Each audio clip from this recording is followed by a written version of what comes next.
You guys hear us? We can, yes. Okay. Yeah, we're here. Good.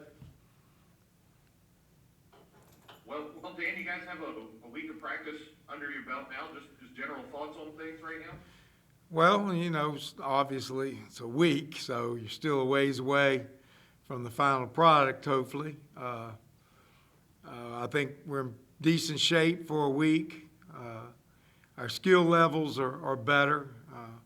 We haven't got the chemistry that we're going to need and how everybody fits in their slots, but that's expected.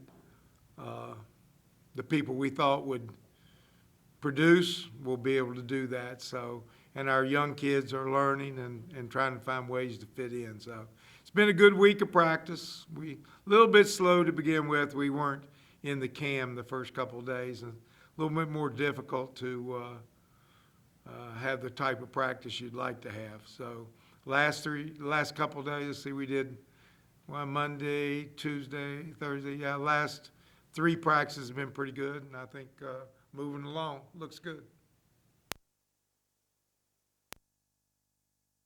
How the guys who have been in the weight room and sort of transformed themselves over the off season, specifically with Gorin and Obina. With Jansen gone, there's probably going to be a lot more asked of them, particularly defensively. Just how important was it for those 2 guys in particular to really bulk up this offseason? We'll find out. Everybody thinks that's cure-all. I've seen people bulk up and didn't help much, and sometimes it does. What I see on the court, most of it, bulking up is more of a confidence builder than it might be actual produce things. Basketball's not let's see who can pull the hardest, and the ball weighs, I think, about 9 ounces. So, it's not a big thing. But I think most of, like I said, most of the physical thing is just more confidence. A little bit stronger. It makes you a little bit stronger in the offensive moves and getting a little bit of a bump. But I don't know how that. I think it's going to play out well. Don't get me wrong, and we'll see. But there's a lot of other factors other than just bulking up. Gorin has to find the right intensity and endurance to stay on the floor. He's got to understand the intenseness of a game. If he doesn't do that, then 20 extra pounds of muscle is wasted. I don't know. So he has to get through that, hopefully. And in talking with him, it seems that, the feeling stronger has got him a little bit more intense. If that happens, then it's good weight, and he'll take advantage of what he did. I think Obina, it'll help Obina. He was a little bit, needed some strength work. He's bulked up about 15 pounds. Shot looks a lot better. I think it's helped his shot a lot. It's given him a lot more strength in his shot. It's smoother. And then I think basically that strength gives them I can go in there and battle it out when they probably could have. I told Penova a long time ago. I said, Penova, a lot of strength is just confidence and being aggressive wherever you are. And he never really bulked up, but he got to where he can handle everything on the inside, end up leading the country, block shots, got him 9 or 10 rebounds. So, a little bit of it's confidence, some of it, I think. But until it plays out on the floor, I won't be able to gauge exactly what it's done for him. Talking with Andy yesterday, he mentioned David Early's one of the guys he really enjoys being out on the floor with, playing with, thinks that the chemistry with him and Andy and Tavion is pretty good. Watching David last year, you could kind of see the flashes there at times. Where are you at with him as he gets set for this season? Well, we have, the thing is we have about 8 experienced players. And then it's kind of, okay, how do they fit in together? Is that a starting role? Is that being out there quite a bit, being in the rotation? If you're in the rotation, you're out on the floor quite a bit, the top 8. So you got Gorin, Mike, Obina, George, Tavion, Andy, uh, David, Marco. I think I just named 9.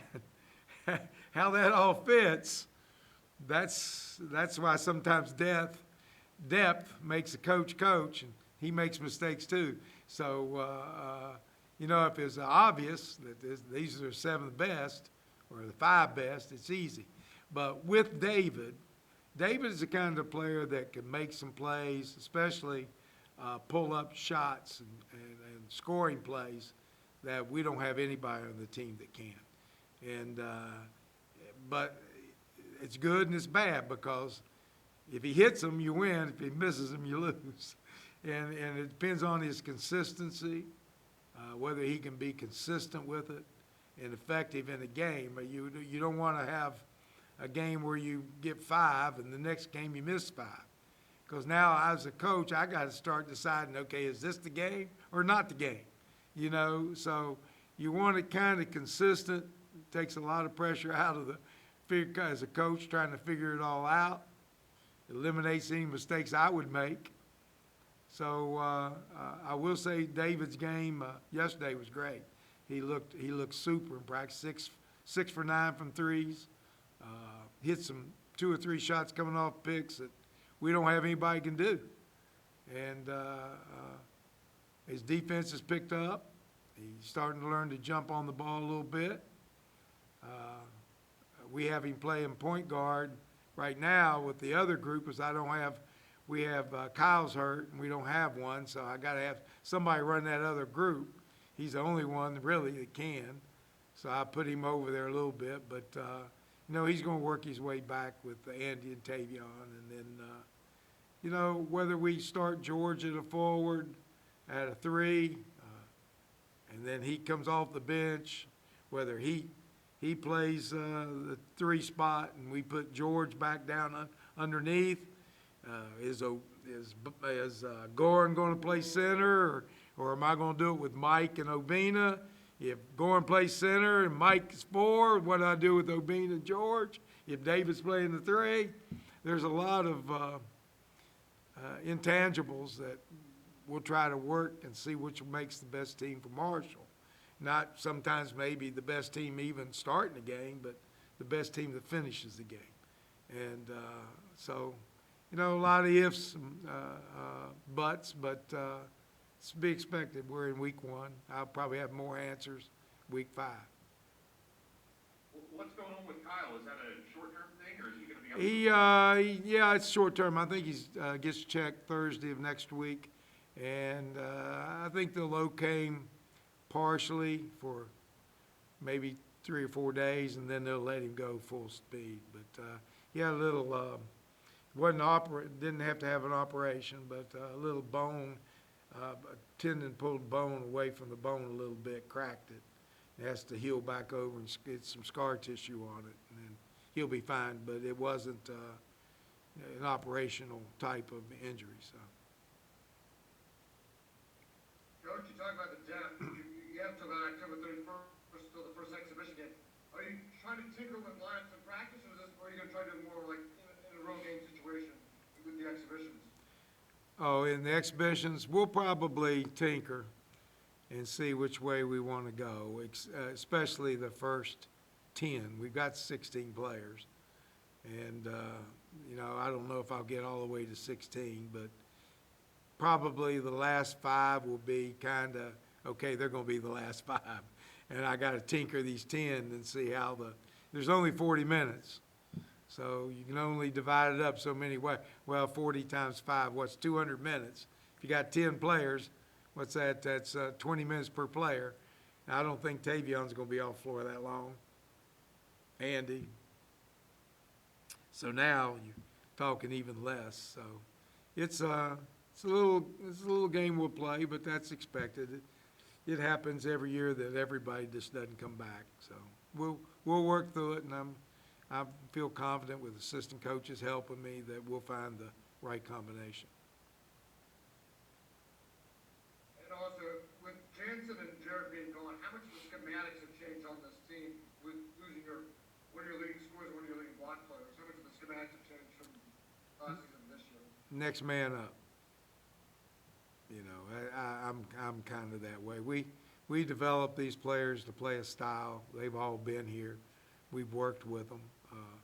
Now, I think the style and the system that we play allows the emphasis to change. It can go from a dominant four-man scorer to a dominant point guard to a wing scorer.